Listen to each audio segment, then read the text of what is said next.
ఇట్టంటే వారు నామకాస్త క్రైస్తవులు కాబట్టి వాళ్ళ కుటుంబాల్లో సమస్యలు వస్తున్నాయి. ఈరోజు మేము అలాంటి వాళ్ళని మా ఇంట్లో సమస్య వచ్చింది అక్క అంటే నేను అలా చెప్పను.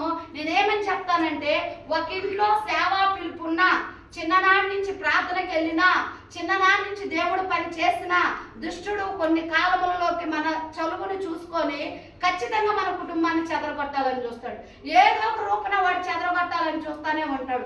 ఎందుకు అలా చూస్తాడంటే, మనము దారి తప్పిపోయేందుకు వాడికి రావడానికి అవకాశం వచ్చింది అనమాట.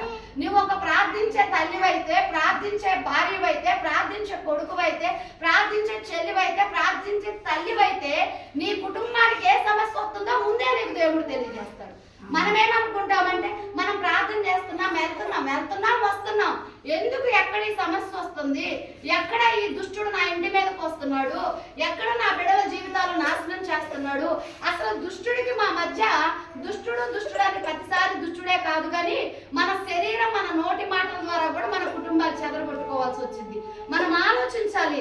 ఎందుకు ఆలోచించాలంటే, ఒక యేసు క్రీస్తుని నమ్ముకున్న నువ్వు ఎప్పుడు కూడా దేవుడి యందు భయభక్తులు కలిగి ఉండాలి. ఎదుటి వారు ఎలాంటి వాళ్ళో మనకు అవసరం లేదు, కానీ నిన్ను నువ్వు ప్రతిదినము కూడా పరిశోధించుకుంటూ ఉండాలి.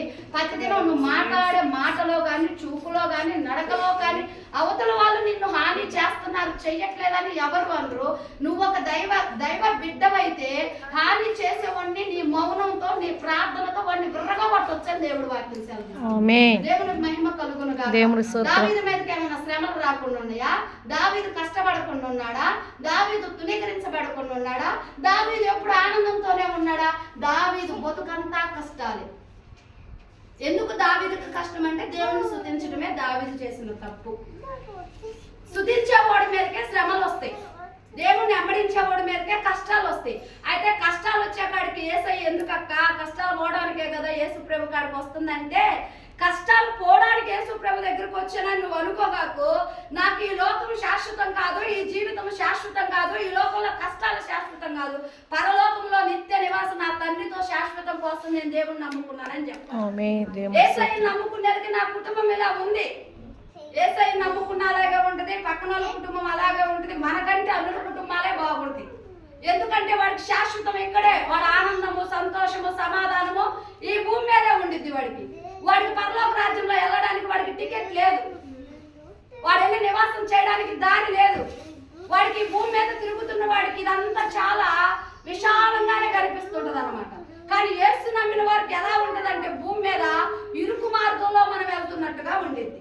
ఖచ్చితంగా శ్రమలు వస్తాయి, ఖచ్చితంగా బంధాలు సమస్యలు వస్తాయి, కట్టులు వస్తాయి, అపవాది ఖచ్చితంగా గాయపరుస్తాడు. అయితే నువ్వేమి చేయాలంటే, తల్లిగా ఉన్న, భార్యగా ఉన్న, ఒక చెల్లిగా ఉన్న, ఒక అత్తగా ఉన్న నువ్వేమి చేయాలంటే, నిత్యము నీ పిల్లల కొరకు ప్రభు సన్నిధిలో నువ్వు ప్రార్థన చేయాలి. ఒక తల్లి ఉందంట, 12 మంది బిడ్డలంట ఆయనకి. ఎప్పుడు కూడా వాళ్ళని 10 గంటలకు ప్రార్థన కూర్చుంటే 3 అయిద్దంట వాళ్ళ కాడి నుంచి లేసేనికి. ప్రతి ఒక్క బిడ్డ మీద చెయ్యి పెట్టి తన తల్లి అరగంట ఈ 12 మంది పిల్లల కోసం ఆమె ప్రార్థన చేస్తే ఆ 3 అయ్యేదంట. అప్పుడు అన్నం తినప్పుడు కొనుక్కునేదంట. అప్పుడు పనుకొని ఆమె అంత ప్రయాస పడిందంటే, ఈరోజు వాళ్ళ పిల్లలు ఒక ఉన్నతమైన స్థితిలో ఉండి ఈ ఆంధ్రాన్ని తలకిందులు చేస్తున్నారు. దేవునికి మహిమ కలుగును. ఈ రోజు ఒక్క బిడ్డ కోసం ఒక అరగంట మనం కన్నీళ్లు గార్చి ప్రార్థన చేసి మొరపెట్టే అనుభవం మనలోకి ఉందా? విశ్వాసం మనలోకి ఉందా? పట్టుదల మనలోకి ఉందా? సమస్య రావడం చాలు మనం వెళ్ళి మంచం ఎక్కువ కూర్చొని వాళ్ళ మీద ఎగరటం, వీళ్ళ మీద ఎగరటం, ఇంకొకరి మీద పోవటం, ఒకరి మీద ఒకరిని ఎప్పుడైతే మనం నిందించుకుంటావో మన పరిష్కారం చిక్కదు. అయ్యా ఎందుకు ఇది ఇలా జరిగింది, ఎందుకు ఇంత ఇబ్బంది వస్తుంది, ఎందుకు నా కుటుంబం ఇలా ఉంటుంది, ఎందుకు నా బిడ్డల జీవితంలో ఎక్కడ జరుగుతుంది పొరపాటు అని నువ్వు గ్రహించడం ఎప్పుడు మొదలు పెడతావంటే, మోకరించి ప్రార్థన చేసి నీ బిడ్డల విషయమై నువ్వు రోధిస్తే దేవుడు నీతో మాట్లాడతాడు. ఎలా మాట్లాడతాడు? అక్క మాతోటి మాకు చదువు లేదు, మాకు అంత ప్రార్థన రాదంటే, దేవుడు నీతో మాట్లాడాలనుకుంటే ఏ రీతిగా నీకు అర్థమయ్యే రీతిలోనే దేవుడు మాట్లాడతాడు. దేవునికి మహిమ కలుగును గాక. యెషయా గ్రంథము 1వ అధ్యాయము 2వ వచనం కాడి నుంచి చదవండి.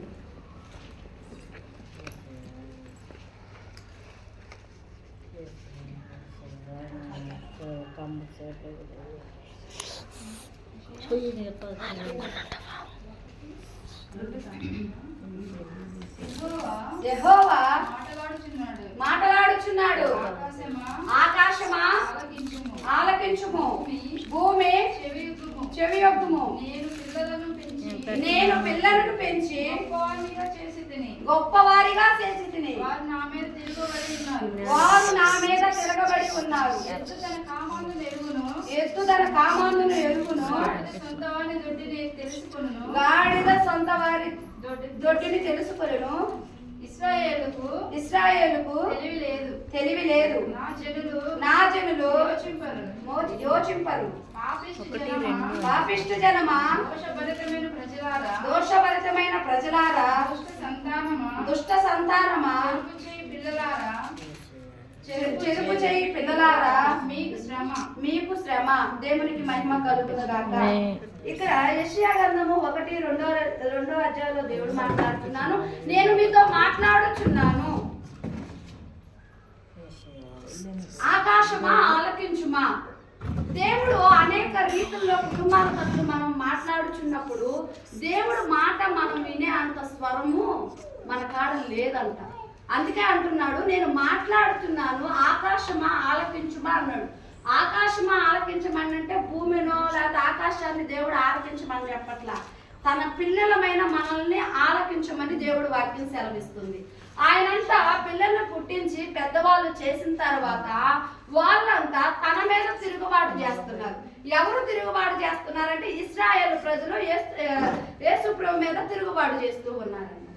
వాళ్ళకి సంపాదించాడు, పుట్టించారు, ఇశ్రాయేలు ప్రజలను పేరు పెట్టాడు.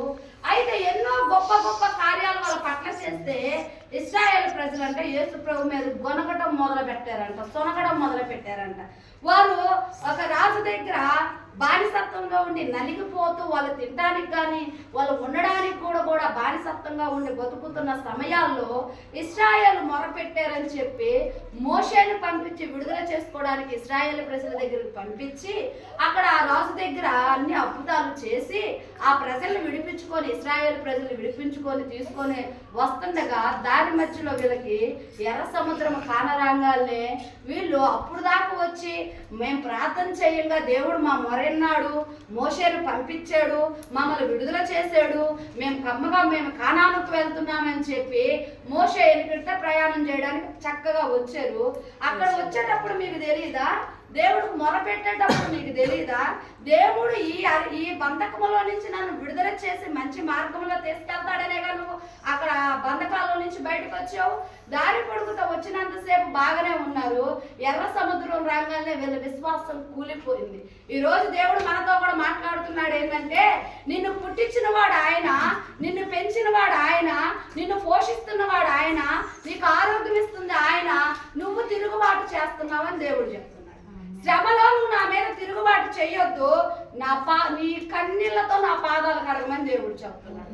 సమస్య నీకు వచ్చింది, సమస్య నీకు రావటం కాదు, ప్రపంచంలో ఉన్న ప్రతి కుటుంబంలో సమస్య ఉంది. వాళ్ళందరికంటే మనం బెటర్ అనుకోవాలి. ఏ విషయంలోనైనా కానీ, ఒక తినటం విషయంలో కానీ, ఉండడం విషయంలో కానీ, కుటుంబం కట్టడం విషయంలో కానీ మనందరమే బెటర్ నన్ను అడిగితే. ప్రపంచంలోకి వెళ్తే ఎప్పుడైతే మేము ఈ సెల్ గ్రూపులు మొదలు పెట్టామో అసలు మేము అనుకునేదాన్ని ఒకప్పుడు నాకే కష్టాలు ఉన్నాయి, నాకే రోగాలు ఉన్నాయి, నాకే అప్పులు ఉన్నాయి, నా కుటుంబమే ఇలా ఉంది అనుకునేదాన్ని నేను ఒకప్పుడు. ఎప్పుడైతే నేను సువార్త మొదలు పెట్టడానికి వెళ్ళిన తర్వాత నేనే అందరికంటే బెటర్గా ఉన్నాను, నా కుటుంబమే అందరికంటే ఆనందంగా ఉన్నాను, నా పిల్లలు నేనే సంతోషంగా ఉన్నాను, నాకున్న రోగములో నాకు ఇచ్చిన ఆరోగ్యం నేనే బెటర్ అని నాకు ఇప్పుడు అనిపిస్తుంది. ఎందుకు అనిపిస్తుంది అంటే, దేవుడు మాటలు వింటే నువ్వు ఉన్న దాంట్లోనే నువ్వు దేవుని స్తుతించడం మొదలు పెడతావు, ఉన్న దాంట్లోనే నువ్వు ఆనందంగా ఉంటావు, ఉన్న దాంట్లోనే నీ కుటుంబాన్ని నువ్వు కట్టుకోగలుగుతావు. చెవి ఎప్పుడైతే మనము దేవుని మాటకి మన చెవి ఒక్కకుండా ఉంటామో, మనం ఎప్పుడు దుష్టుడి మాటకి మనము చెవి ఇస్తామో నీ కుటుంబంలో శాంతి ఉండదు, నెమ్మది ఉండదు, సమాధానం ఉండదు. నువ్వెంత ఐక్యతంగా ఉండాలనుకున్నా కానీ నీ దుష్టుడు వచ్చే మాటలు నీ చెవులు పడుతున్నప్పుడు వెళ్ళాలని ఆశ ఉంటుంది, కలవాలని ఆశ ఉంటుంది, చక్కబరుచుకోవాలని ఆశ ఉంటుంది, కానీ నువ్వు చేయలేవు. ఎందుకు నువ్వు చేయలేవు అంటే నీ స్వరంలో దుష్టుని మాట నీ చెవులో పడుతుంది. అయితే యేసు ప్రభు అంటున్నాడు,